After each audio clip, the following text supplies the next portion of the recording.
Gretchen Whitmer, and you're listening to the Tom Sumner Program. And welcome back, everybody, as we roll into the second hour of our 3-hour tour known as the Tom Sumner Program. My guest this hour is one of the leading glaucoma specialists in New York City. He is the Director of Glaucoma Services and President of Advanced Eye Care of New York. And we're going to talk a little bit about glaucoma with Dr. Daniel Laroche, who joins me by phone. Hi, Doctor. Welcome to the show. Hello. Thank you very much for having me. Let's talk about this. I had cataract surgery, and it was an amazing thing, and I am a real proponent of looking after your eyes, no pun intended. But can you explain what glaucoma is and what the difference is between, those are the two terms that we hear most with regard to failing eyesight. Sure. If you touch your eyeball, it has a pressure. The mean normal eye pressure in individuals is about 15. With age, the lens in the eye becomes larger, and as it becomes larger, it can narrow the drainage angle and or rub up against the iris and cause pigment liberation that blocks off the drain. And that pressure can drift up to 18 or higher. When it starts to go higher than that, it can do some damage to the optic nerve, which is the part of the eye that connects the eye to the brain, and can lead to slow loss of peripheral vision that occur over time. So it's very important that people, particularly over the age of 50, get their eyes checked for cataracts, get their eye pressure checked for glaucoma, retinopathy. That's when things like this can go wrong. When you're in your 40s, people start to need reading glasses, and you'll start to hold things further away from you, and that's because the lens is getting a little bit harder and doesn't accommodate as well for you to focus in on things. And so this past January was January Glaucoma Awareness Month, and upcoming March we have World Glaucoma Week, where we're educating the population about getting their eyes checked for glaucoma. Well, are these things likely to happen in all people because of aging, or are there people that are more prone to one or the other or both? Yes. One of the number one risk factors is aging. It doesn't mean everybody's going to get it, per se, but as you get older, the risk of getting it increases. Currently in the United States, there are about 3 million people with glaucoma, and half of the people do not even know that they have it. But when people get earlier cataract surgery, that helps to also reduce the risk of glaucoma because the enlarging lens is removed. Cataract surgery tends to lower the eye pressure and protect your eyes against glaucoma as well. But also people have a genetic predisposition sometimes, particularly if there's a family history of glaucoma. And then there are other secondary things like trauma. If someone has a history of trauma to the eye, that can cause glaucoma.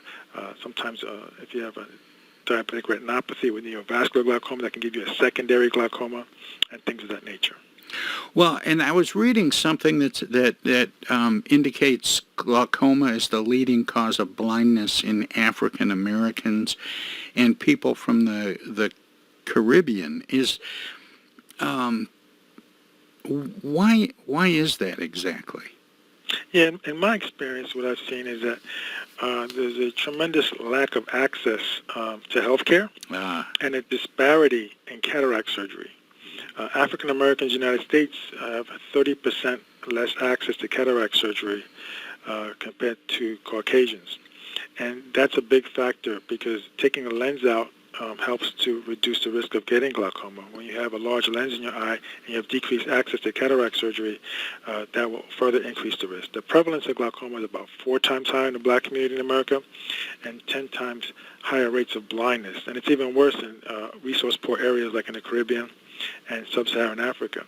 So in addition to education, we have to increase and diversify the surgical manpower to help access patients to earlier surgical care. Is that high rate of blindness in African Americans largely because they don't seek treatment? It's not so much they don't seek treatment. I think it's more having access to treatment. We don't really have a universal health care plan in this country, so there are a lot of people without health insurance. That's part of it. Also, in communities of color, although legally we don't have segregation, many communities still remain segregated. And in many black communities across America, there's sparse medical resources, healthcare resources, eye clinic resources.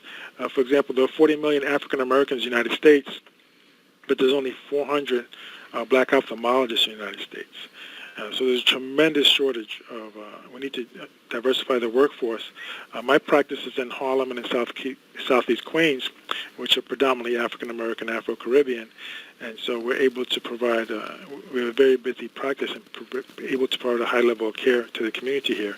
But we need to diversify the surgical workforce. How are you able to fund that? I know that's a little off topic, but I just suspect that, as you've hinted, that a lot of African Americans don't have coverage that would include the kind of procedures you're talking about, and I just wondered, what you're finding. Do they have the health care, or are you using alternate revenue? Well, the thing is that in most healthcare is tied to employment. Okay, most people when they're employed, usually they can access health insurance through employment, or seniors can access it through the Medicare system over age 65. But if you're unemployed, which is a high amount of unemployment in the African American community, particularly after COVID, in some areas could be as high as 50%, then you don't have access to the health care insurance. Then people can apply for Medicaid if they're eligible, but if you're not eligible for Medicaid, then you're sort of in the gap. And unfortunately, Medicaid pays private doctors a much lower rate. It's almost unsustainable. And so many of those patients have to go to clinics. And often in the clinics, you're dealing with student doctors, maybe that aren't experienced of, managing glaucoma surgically. In that respect, are not as aggressive with earlier cataract surgery. So generally speaking, I think we need to move more to a universal healthcare system, like a Medicare for everybody, so everybody could have access to good doctors, and that won't be an issue. And I think that would go a long way to reduce healthcare disparities. Are there things that people can do? You mentioned a little bit earlier, Doctor, that that aging increases the risk of both cataracts and glaucoma, and cataract surgery can help stave off the risk of glaucoma a little bit. But are there things that people can do aside from glaucoma or cataract surgery to prevent having problems? And I'm thinking about, risk is a factor in a lot of ailments. Your chances of heart disease go up, and all kinds of other problems happen with aging. But some of those things can be pushed off by diet, exercise, other things. Are there things that you can do like that help with eye care? Absolutely. You started to touch upon it. Diet is extremely important. Is the carrots thing really true? Good food is extremely important, okay? Lots of salads, lots of vegetables, baked chicken, baked fish instead of fried chicken or fried fish, drinking lots of water, staying away from sodas in that respect. I mean, that provides good nutrition, good antioxidants for your body naturally, and that helps to put off cataracts, put off glaucoma. Exercise is very important. Walking 30 to 60 minutes a day, doing 30 to 60 minutes of exercise a day in any way that you can, that helps improve the blood flow throughout your body, including your eyes, and helps to put off glaucoma. And also meditation is very important. Just meditating, whether it's through yoga, doing 20 to 30 minutes of relaxation a day, breathing exercises, that helps to lower your eye pressure by 20%, your blood pressure by 20%, helps reduce the stress hormones, helps to increase your endorphins as well. So those are all very important things you can do at home, which not only will help your eyes, but help your blood pressure, help prevent diabetes, and provide heart disease and things of that nature. But then also it is important at some point, because when you are aging, the lens, the configuration of the lens, it becomes just like when your hair gets gray, the lens in your eye gets a little bit yellow, it gets a little bit harder, and so there are age-related changes of the lens that can affect your vision and your ability to see. You may need some glasses for reading and or have early cataracts that need to be addressed if you're having some difficulty. And then with the eye pressure, you can't really feel or check the eye pressure. That's the most important reason to go. So you can get your eye pressure checked, and the doctor can tell you if it's okay within a normal range and whether or not there's any optic nerve damage, because by the time you notice optic nerve damage, you could have lost anywhere from 80 to 90% of your vision, because it's really insidious and slow onset, and you don't feel it. And so that's the one reason really get checked as well by an eye doctor for glaucoma. I know when I had my cataract surgery, after I healed up, a couple of weeks or however long it was, and I went back and had my eyes tested. They said my eyesight was 20/20, but that I might still need reading glasses, and I was really perplexed by that. And it was explained to me, and I want to make, I guess this is sort of my version of getting a second opinion, is that when you get older, the way the muscles in your eyes, in the lens and all of that, the way they work and the way you process light is different. So you may have to use reading glasses for some close-up things, even though your eyes have been repaired. Well, let me give you a little background. When you're younger, in your 20s, the lens is able to be flexible. So it can focus for distance, intermediate, and near, and it's softer. It's able to be focused. The ciliary processes that hold the lens in position can move, and it's very dynamic. But when you get to 40, you sort of lose that dynamic activity. The lens gets harder, and the zonules don't move as well, and so that's when you start to need the reading glasses to make up for that. When you get the cataract, where the lens gets yellow and starts to block your vision, then you have to remove the lens and put a lens in. Now, you do have a choice of lens implants. Your insurance will often cover what's called a monofocal lens, okay? And that's usually you aim for either distance or you can aim it for near. If someone has a preference, you can have that conversation with your doctor, and they can make an adjustment. But that monofocal lens would be clear at one distance. Most of the time, it's usually distance that we go for in patients, but there's sometimes patients say, well, I want to be able to just read without glasses, and then we would aim for more near vision where they can see without glasses, but they're going to need glasses for distance. There is a new lens out called a multifocal lens that has different rings in it that's able to focus light at different distances. So you can see both distance, intermediate, and reading with those multifocal lenses. But it does have a side effect where at night, like when you're driving and you see headlights, instead of seeing one headlight in a car, you may see like eight rings around the car. You'll see like glare and halos at night. So if someone's doing a lot of night work or night activity, that might not be the lens for them because they may get a lot of glare. But if you're just doing a lot of daytime activities, you don't get that type of glare, and you can't really get that benefit of all three areas of distance, intermediate, and reading close up. But those lenses are not covered by insurances. Usually they're premium lenses that can cost anywhere from $2,000 to $5,000 depending on who's doing it. My guest is Dr. Daniel Laroche. He is the president of Advanced Eye Care of New York. And doctor, I have to take a short break here, but I'd love to talk about this some more. Can you stick around for a few minutes? Sure. Okay, buddy, we continue my conversation with Dr. Daniel Laroche from Advanced Eye Care of New York. We've been talking about glaucoma and preventing blindness in people of color and a lot more. And Dr. Laroche joins me by phone. Doctor, welcome back. Thanks for sticking around. Sorry to make you sit through all that. It's okay. Thank you.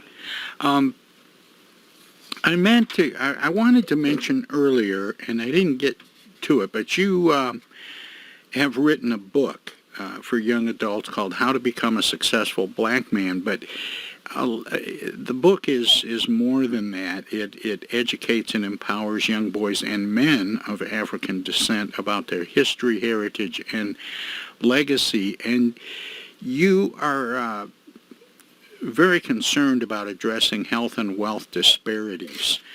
And I wanted to get a chance to talk about that a little bit, although you experience it a lot with eye care because that's what you specialize in.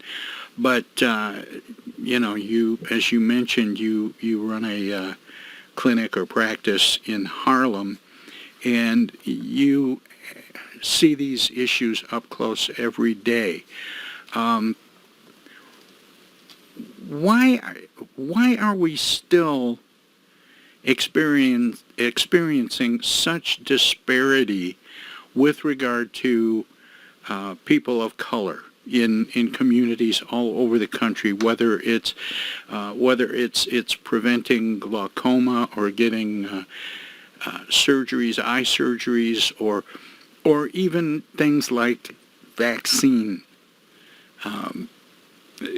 getting vaccine and treatments relative to COVID-19? Wow.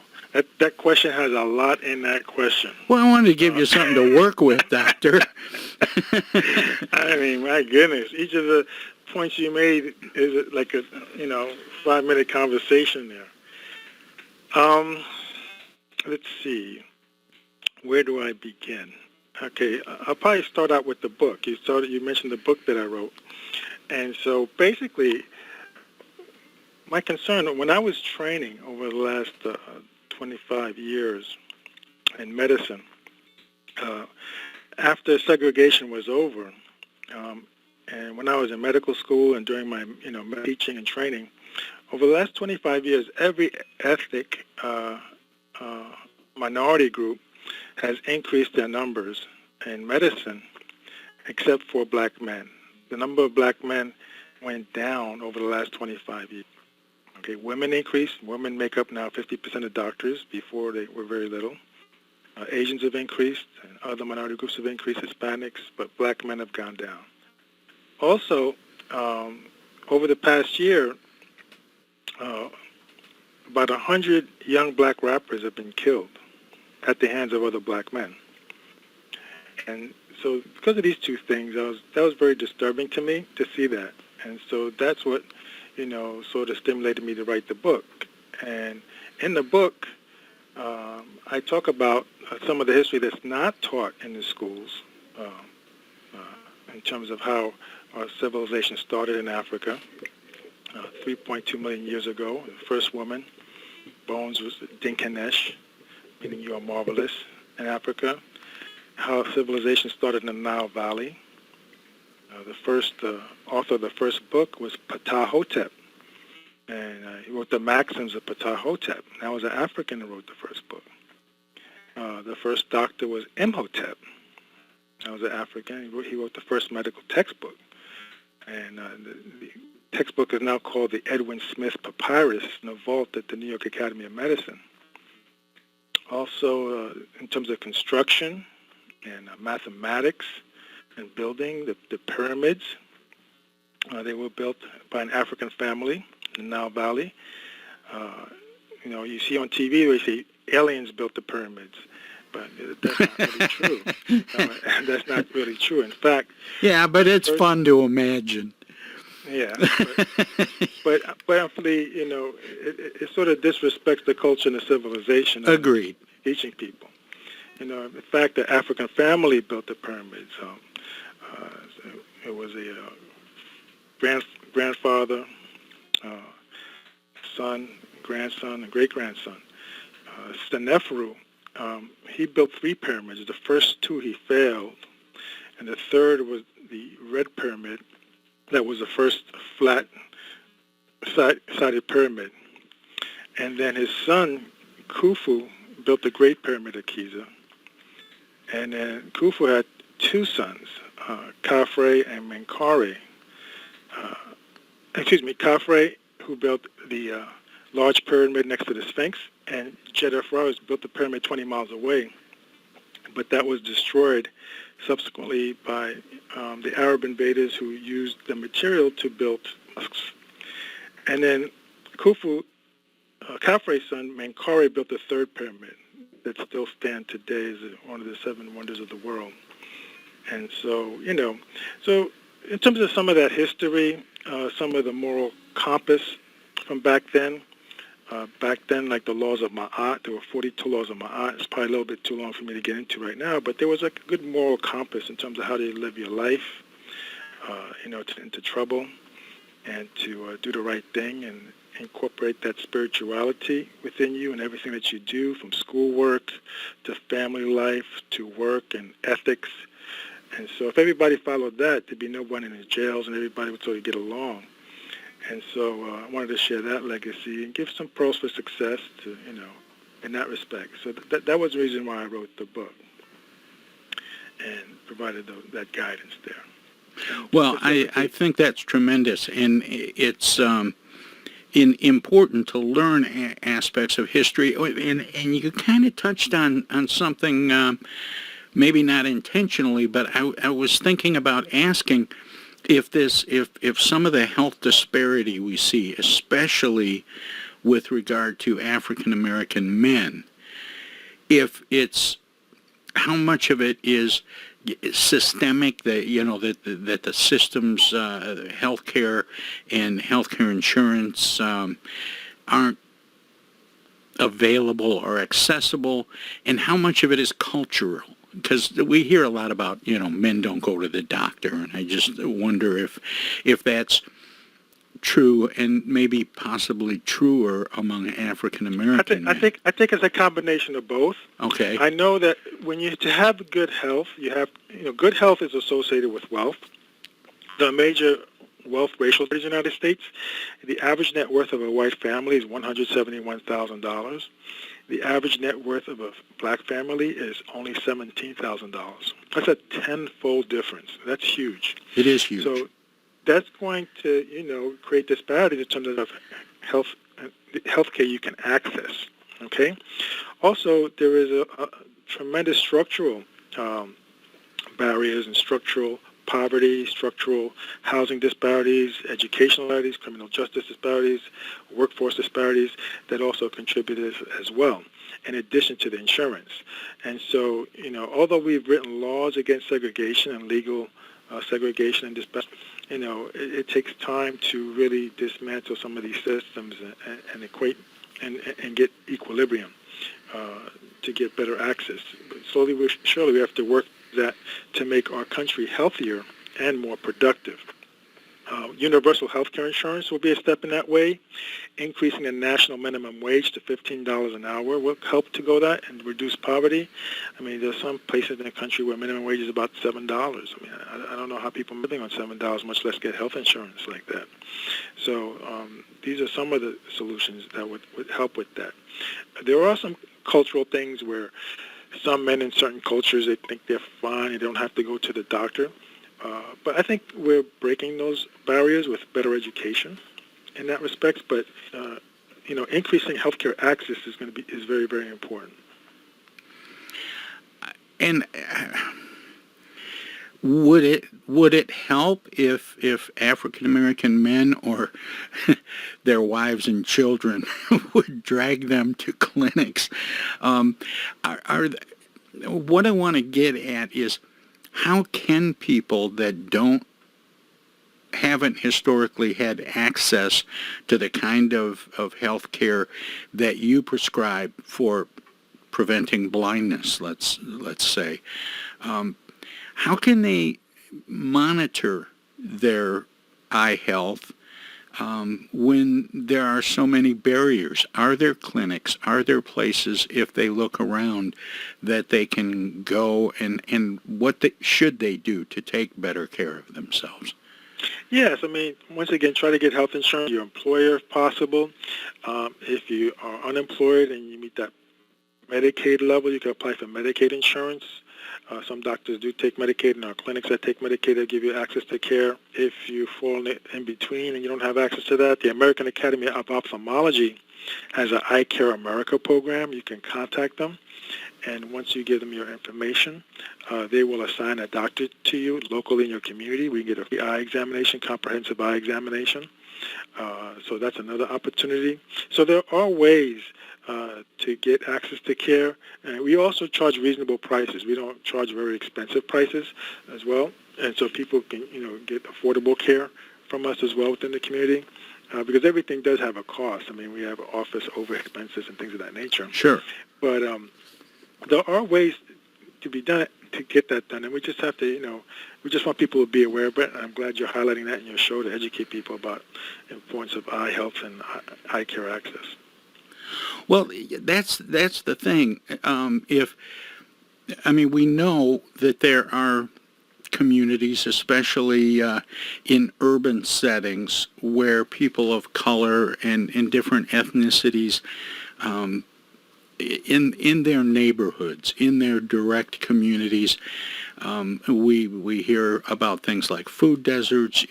Access to good, healthy food options is scarce in some of these communities. Certainly access to clinics and hospitals is difficult. Transportation is an issue for some.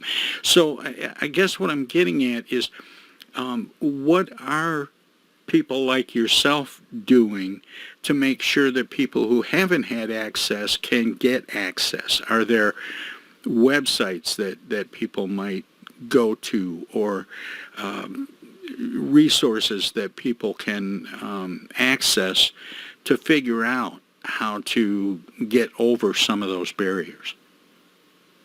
Well, I mentioned some of the things already in terms of what I'm doing.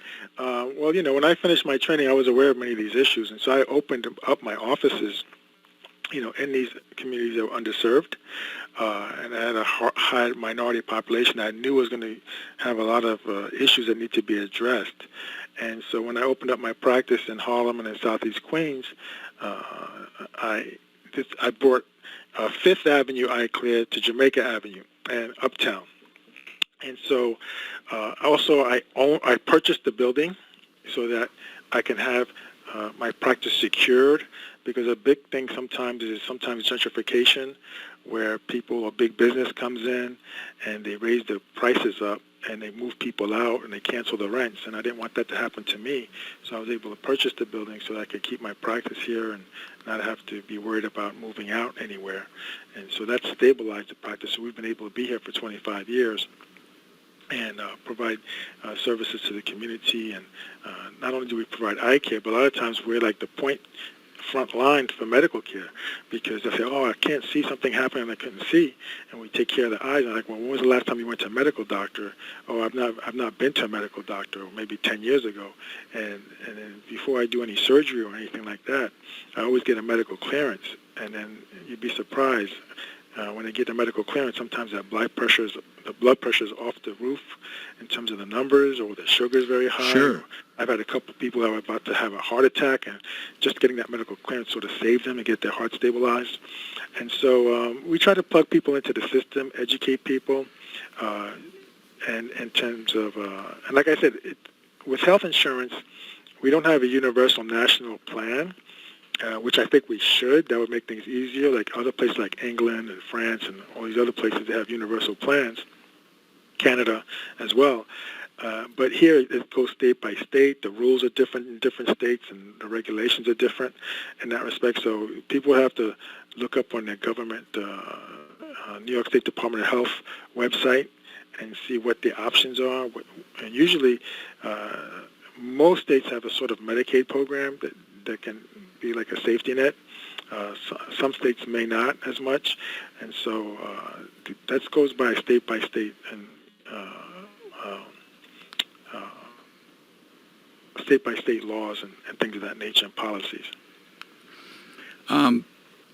For some people that have been able to take advantage of Obamacare, or as you mentioned earlier, Doctor, Medicaid. There are expanded Medicaid programs in a number of states around the country, which is sort of connected to the Affordable Care Act in some ways.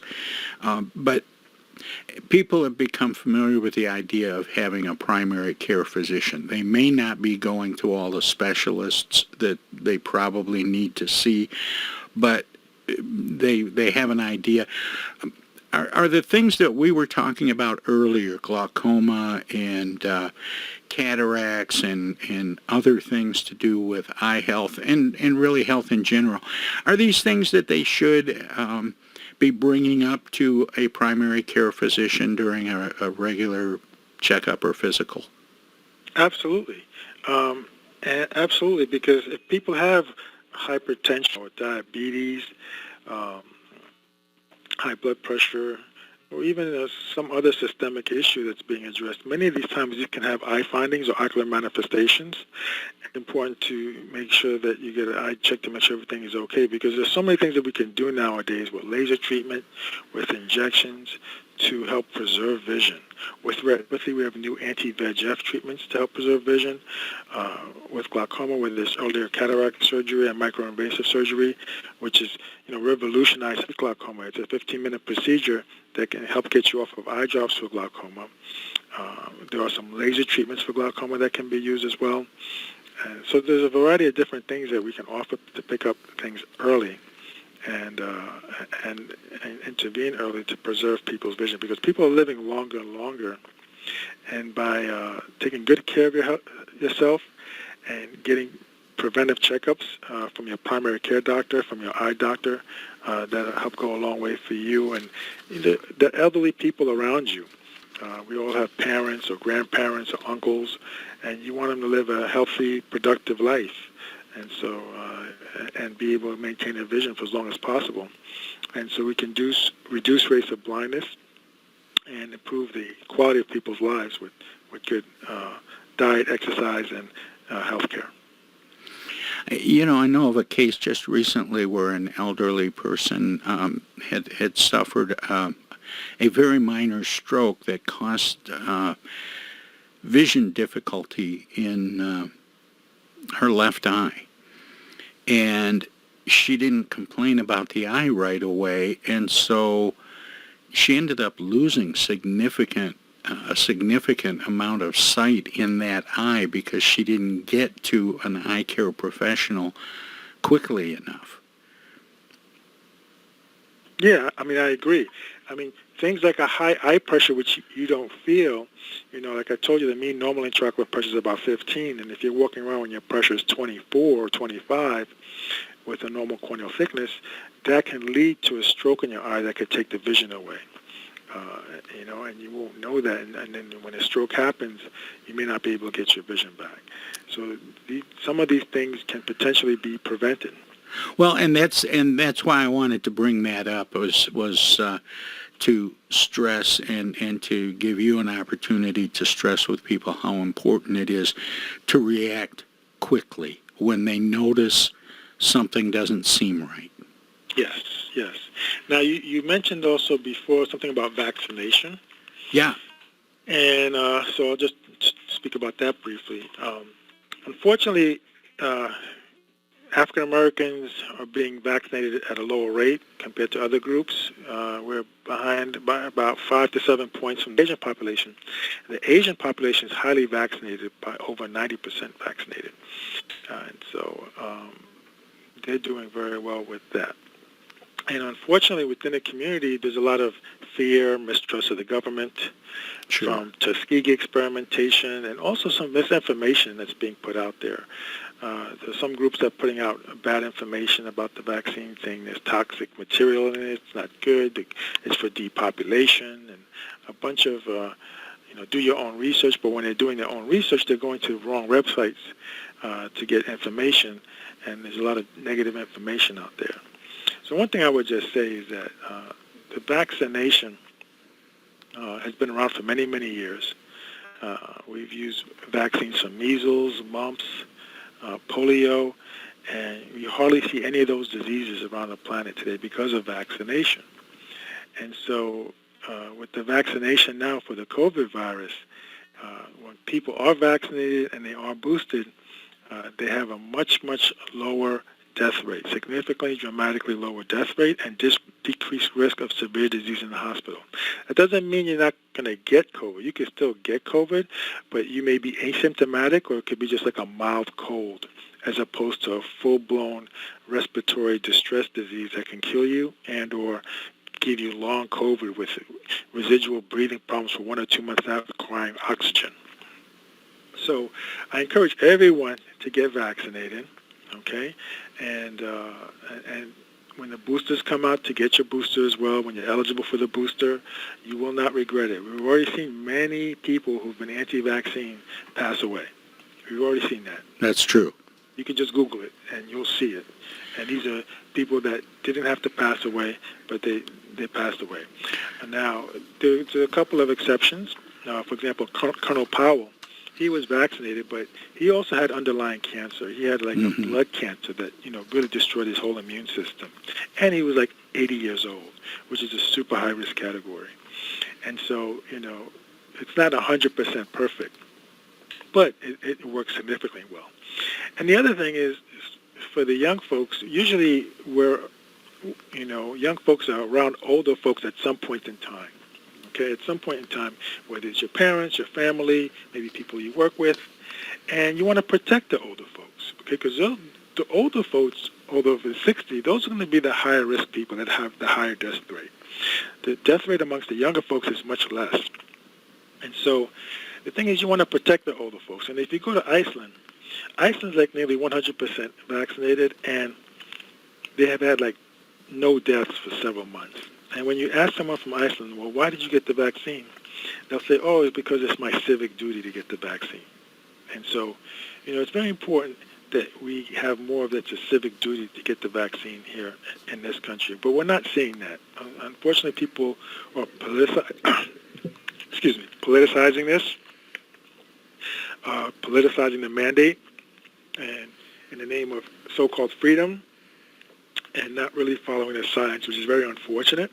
It is. And unfortunately, a lot of people have died unnecessarily and gotten really sick with long COVID unnecessarily. Dr. Laroche, we have to end it there. I've got about 40 seconds left, but I always give guests an opportunity to let listeners know where they might find out more about you and your work, past, present, and future. Do you have a website you'd like to share? Oh, thank you. Yes. My website is www.advancedeyecareny.com. I also have a YouTube page, Daniel Laroche YouTube. I have a lot of medical videos there, lectures, educational videos as well. And so, that's where people can go. Thank you. Well, doctors, thank you for sharing your time and expertise with me and the listeners, and keep up the good work. Thank you so much for having me.